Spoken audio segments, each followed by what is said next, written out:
Clematis are really pretty, but there is a trick to them. This is the Miss Bateman variety of clematis. This one's on a trellis. And then we've got a little bud forming here already. It's gonna look really pretty. And this is the Carnby variety. Now, if you don't do anything to your clematis, it's just gonna grow up in one straight single vine. Kind of like this really tall one here. Even if I had a trellis with this one instead of just this bamboo stick, this would not be a very attractive looking plant, even if I wrapped it around like that. Still doesn't look very good.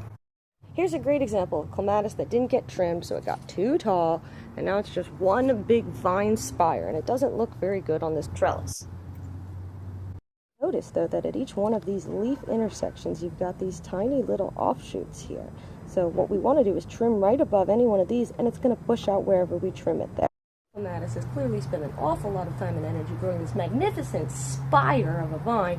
We want to cut it lower than that. As you can see, cut it pretty low, but it's going to bush out right there. It's going to grow more, it's going to grow better, and I don't even need this.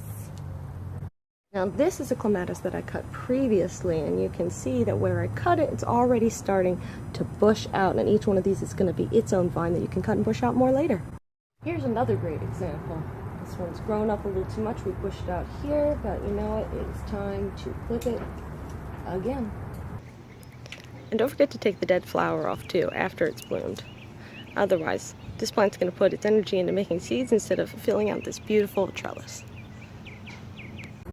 That brings us back to the beginning of our journey with these beautiful Miss Bateman clematis that filled out very nicely after I trimmed them previously.